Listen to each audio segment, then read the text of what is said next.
नमस्कार, मैं रवीश कुमार। ईरान ने इसराइल के अस्पताल पर हमला कर दिया है। बेरशेबा के सोरोका अस्पताल पर बैलिस्टिक मिसाइलों से यह हमला किया गया। 1000 बेड का यह अस्पताल दक्षिणी इसराइल का सबसे बड़ा अस्पताल है। 10 लाख लोग इलाज के लिए इस पर निर्भर होते हैं। ईरान ने कहा है कि उसका इरादा अस्पताल को निशाना बनाना नहीं था, पास में एक सैन्य ढांचा है उस पर हमला करना था। अस्पताल के जो भी वीडियो आ रहे हैं उसमें यही दिख रहा है कि अस्पताल की इमारत को भारी नुकसान तो पहुंचा है। एक फ्लोर पूरी तरह से ढह गया है, लेकिन जान माल को कितना नुकसान हुआ है इसकी कोई पुष्ट खबर नहीं। अस्पताल ने कहा है कि इमारत को बहुत ज्यादा नुकसान पहुंचा है, लेकिन इसराइल ही दावा कर रहा है कि कोई नागरिक नहीं मारा गया। कई लोगों के घायल होने की सूचना भर है। फिर भी इस अस्पताल पर हमले को बहुत बड़ा माना जा रहा है। इसराइल के स्वास्थ्य मंत्री ने कहा है कि अस्पताल पर हमला कर ईरान ने युद्ध अपराध किया है। गजा में इसराइल ने कितने ही अस्पतालों पर बम गिराए, सैकड़ों की संख्या में डॉक्टर से लेकर स्वास्थ्य कर्मी की हत्या कर दी गई। लोग बिना इलाज के मारे गए। आपको याद होगा, जुलाई 2024 में अमेरिका के 45 फिजिशियन ने तत्कालीन राष्ट्रपति जो बाइडेन को पत्र लिखा था और हाल बताया था कि गजा में अस्पतालों की क्या स्थिति है। डॉक्टरों ने कहा कि गजा में कोई स्वतंत्र संस्था नहीं बची है जो वहां की हालत के बारे में सही जानकारी दे। अगर आपको फिलिस्तीन के लोगों पर यकीन नहीं है तो हम 50 डॉक्टरों की बात पर कर लीजिए और इसराइल को हर तरह का हथियार देना बंद कर दीजिए। लेकिन अमेरिका ने अनसुना कर दिया। किसी ने ट्विटर पर लिखा है कि आखिर इसराइल को भी युद्ध अपराध कहने के लिए एक अस्पताल मिल ही गया, वरना 2 साल से अस्पतालों पर बमबारी करता ही रहा है। दुनिया भर के डॉक्टरों की अपील को ठुकराता रहा।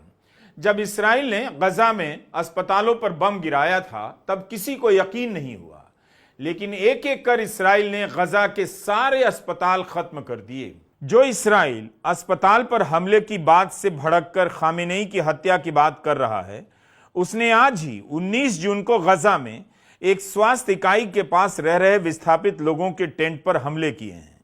फिलिस्तीनी रेड क्रेसेंट सोसाइटी ने जानकारी दी है कि अल-कुद्स अस्पताल के पास यह हमला हुआ है। 5 लोग मारे गए और 30 लोग घायल हुए हैं।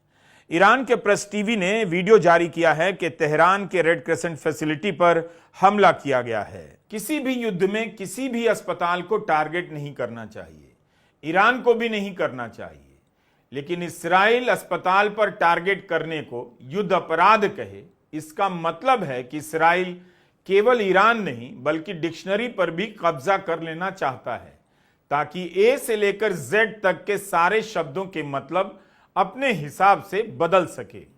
ईरान ने तेल अवीव में स्टॉक एक्सचेंज से जुड़ी एक इमारत पर भी मिसाइल से हमला किया।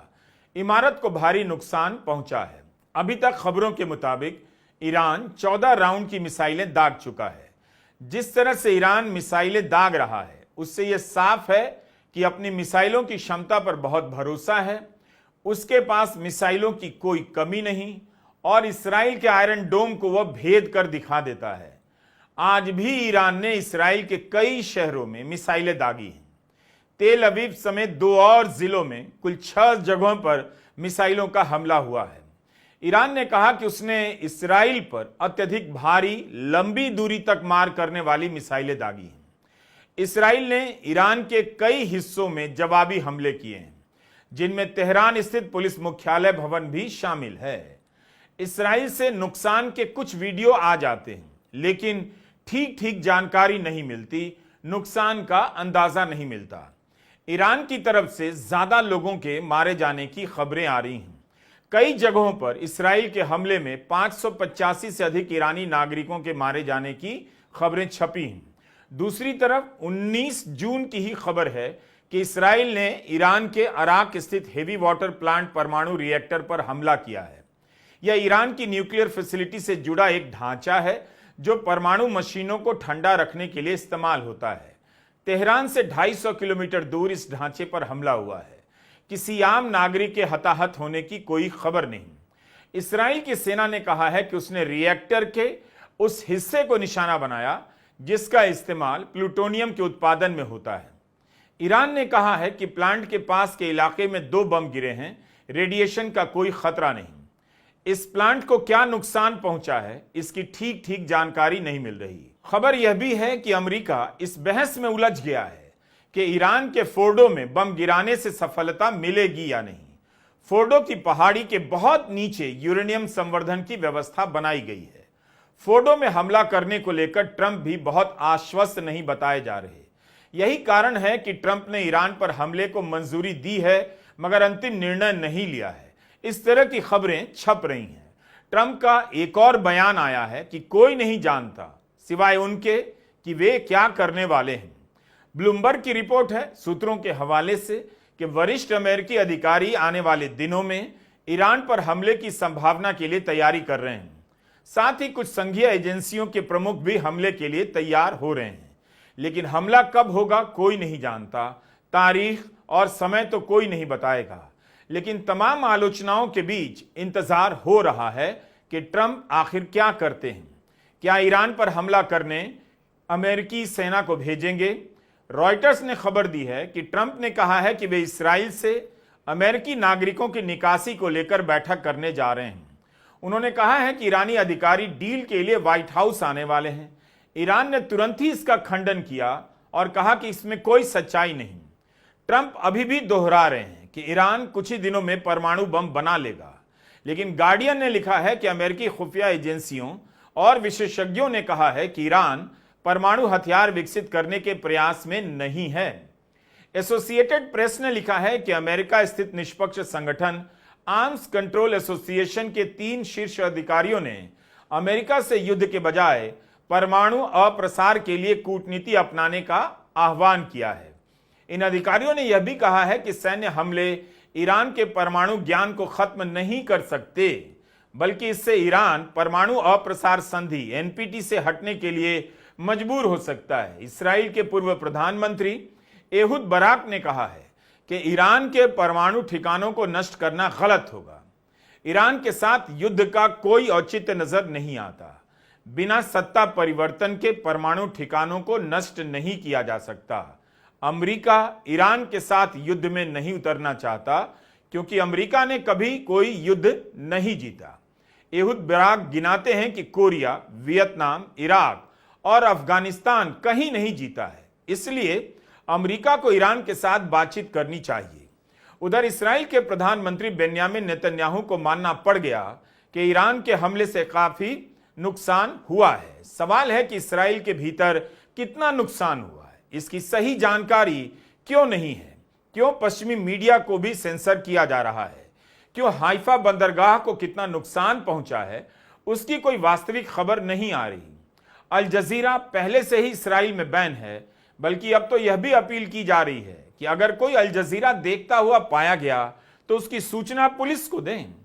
इन बयानों से लगता नहीं कि इस्राएल इस लड़ाई में विजेता या मजबूत पक्ष की तरफ बर्ताव कर रहा है। ईरान ने इस्राएल पर आरोप लगाया है कि उसने ईरान के सरकारी न्यूज चैनल को हैक कर लिया और लोगों के विरोध प्रदर्शन का वीडियो ब्रॉडकास्ट करने लगा। हम शहरी अखबार के टेलीग्राम हैंडल ने जानकारी दी है कि हैक करके लोगों से कहा गया कि सड़कों पर निकलकर प्रदर्शन कीजिए। एक हैकिंग समूह ने ईरान के क्रिप्टो एक्सचेंज मार्केट से $90 मिलियन निकाल लिए। इस्राएल के नेशनल साइबर डायरेक्टरेट ने लोगों को चेतावनी दी है कि सेना की पहचान बनाकर कोई नागरिकों को फर्जी मैसेज भेज रहा है। इन संदेशों में लोगों को गलत जानकारी दी जा रही है कि पब्लिक बम शेल्टर में नहीं जाए क्योंकि अंदर आतंकी हमला हो सकता है। दूसरी तरफ ईरान में काफी लंबे इंटरनेट ब्लैकआउट हो रहे हैं। न्यूयॉर्क टाइम्स के अनुसार यह इस्राएल के हमले के कारण नहीं, ईरान की सरकार के फैसले के कारण हो रहा है।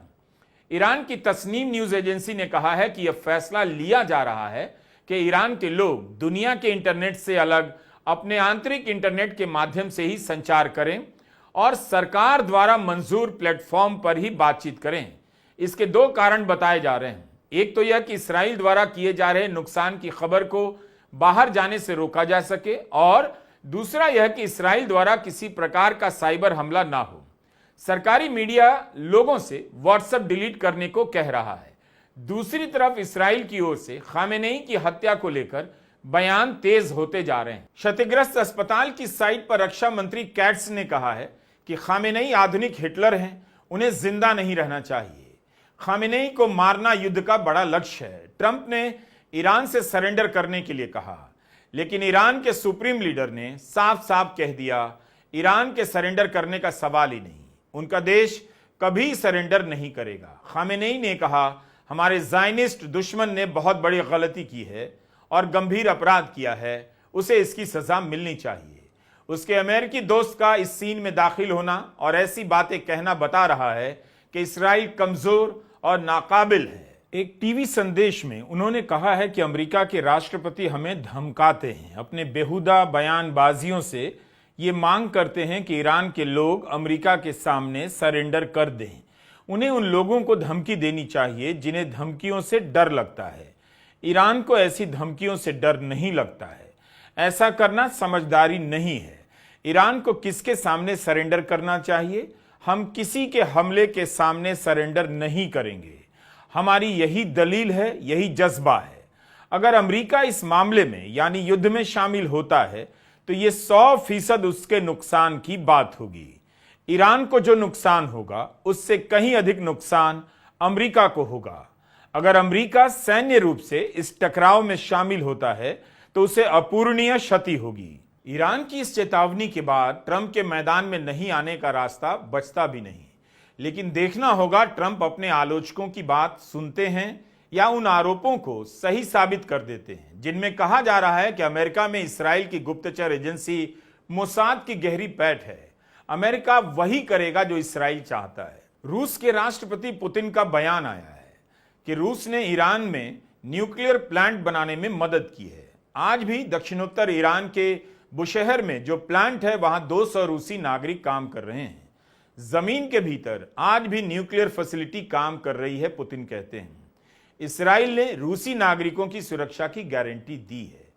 खामेनेई के मारे जाने के सवाल के जवाब में पुतिन ने कहा है वे इसकी संभावना पर चर्चा भी नहीं करना चाहते। चीनी मीडिया से खबर आई है कि चीन के राष्ट्रपति शी जिनपिंग ने पुतिन से फोन पर बात की है और कहा है कि युद्ध विराम को समर्थन देना, टकराव को रोकना पहली प्राथमिकता है। अंतर्राष्ट्रीय विवाद को सुलझाने के लिए सैन्य बलों का इस्तेमाल ठीक नहीं।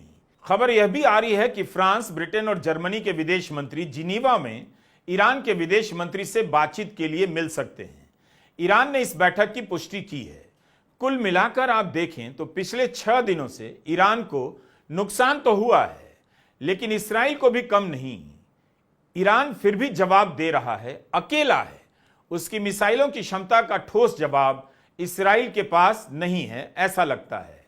इस्राइल भी हमला कर रहा है और ईरान को नुकसान पहुंचा रहा है। लेकिन जिस तरह अमेरिका से मदद मांगने की बेचैनी दिखा रहा है, जर्मनी से हथियार मांग रहा है, उससे लग रहा है कि इस्राइल की घबराहट बढ़ती जा रही है। वो एक पल भी इस जंग में अकेले नहीं रहना चाहता। अमेरिका का सामान तो उसके पास है, लेकिन अमेरिका का साथ चाहता है। ईरान के भीतर विद्रोह की उम्मीद जताई जा रही थी, जनता सड़कों पर उतर आएगी, ऐसा भी नहीं हुआ, नहीं हो रहा है। तभी तो ईरान के राष्ट्रीय चैनल को हैक किया जा रहा है और उस पर विरोध प्रदर्शन के वीडियो दिखाए जा रहे हैं। इस्राइल का प्रोपेगेंडा कहीं टिक नहीं पा रहा, ना ईरान में चल रहा है, ना दुनिया में, ना अमेरिका में। उसे यह बात समझ में आ गई है, इसलिए वह हर दिन कुछ ऐसे बयान दे रहा है कि अमेरिका किसी तरह उसके पक्ष में उतर आए। इस्राइल केवल ईरान से नहीं लड़ रहा, वह अमेरिका की उस जनता से भी लड़ रहा है जो नहीं चाहती कि अमेरिका इस्राइल के लिए युद्ध में उतरे। उस जनता से लड़ना इस्राइल के लिए मुश्किल हो रहा है। अमेरिकी मीडिया में अब ऐसी कई आवाजें सामने आ गई हैं जो खुलकर इस्राइल के प्रोपेगेंडा के खिलाफ बोल रही हैं। यह सब बोलना ही है, इसे नोट करना चाहिए। बड़ी बात है बोलना। अमेरिका के बहुत सारे सीनेटर, रिप्रेजेंटेटिव सब बोल रहे हैं कि ईरान के खिलाफ अमेरिका को युद्ध नहीं करना चाहिए। भले इनसे फैसले ना बदलते हों, मगर अमेरिका में एक तरफा चुप्पी नहीं है। गजा को लेकर भी तमाम संस्थाओं ने इसी तरह बोला। लाखों करोड़ों की संख्या में जनता ने दुनिया के अलग अलग देशों में प्रदर्शन किया, लेकिन अमेरिका के प्रशासन पर कोई फर्क नहीं पड़ा। अमेरिका की शह से इस्राइल आज भी गजा में हर दिन तबाही मचा रहा है। राहत सामग्री लेने आने वाले गजा के लोगों पर गोलियां बरसाई जा रही हैं, लेकिन बोलना तो पड़ेगा। जो गलत है उसका विरोध बहुत जरूरी है। और गजा के मामले में ईरान के खिलाफ युद्ध के सवाल को लेकर अमेरिका की जनता के एक हिस्से ने खूब बोला, बोलने की अपनी जवाबदेही शानदार तरीके से निभाई। बल्कि ट्रंप के समर्थक भी उनका विरोध कर रहे हैं, उन पर दबाव डाल रहे हैं कि इसराइल के झूठ में फंसने की कोई जरूरत नहीं। कोई जानता नहीं कि ट्रंप क्या करेंगे, लेकिन अगर 1% भी चांस है कि ट्रंप इसराइल को अंतिम रूप से ना कह देंगे, हमला नहीं करेंगे ईरान पर, तो इसराइल की इससे बड़ी हार कुछ और हो नहीं सकती। क्या ऐसा होगा? ट्रंप कहते हैं वो क्या करेंगे उनके अलावा कोई नहीं जानता। लेकिन युद्ध के विरोध में उनके पुराने बयानों को जनता याद दिला रही है कि ये तो आपके ही बयान हैं, आप अपने बयान को तो जानते होंगे। अफसोस, आज के विश्व में एक भी प्रभावशाली नेता नहीं है जिसके पास इतना नैतिक बल हो कि इसराइल को साफ साफ गलत कह सके। ईरान को गलत कहना कोई बड़ी बात नहीं, बात है उस इसराइल को गलत कहने की जिसके सामने बड़े बड़े नेता चुप हो जाते हैं और G7 की बैठक से फोटो खिंचाकर चले आते हैं। मुश्किल है ईरान और इसराइल के हमले की खबरों को तुरंत तुरंत बताना, सभी खबरों की पुष्टि करना। इसलिए हमने सोचा कि अभी तक जितनी मुख्य बातें चल रही हैं 19 जून के संदर्भ में, उनका संकलन आपके लिए तैयार कर दें। इन घटनाओं में दिलचस्पी लिया कीजिए कि कैसे दुनिया के नेताओं ने इस धरती को बम गिराने का मैदान बनाकर रख दिया है। नाम कहीं ईरानी है, कहीं इस्राएली, कहीं यूक्रेनी, कहीं रूसी, लेकिन हर जगह मारी जा रही है जनता। बारी सबकी आएगी। नमस्कार, मैं रवीश कुमार।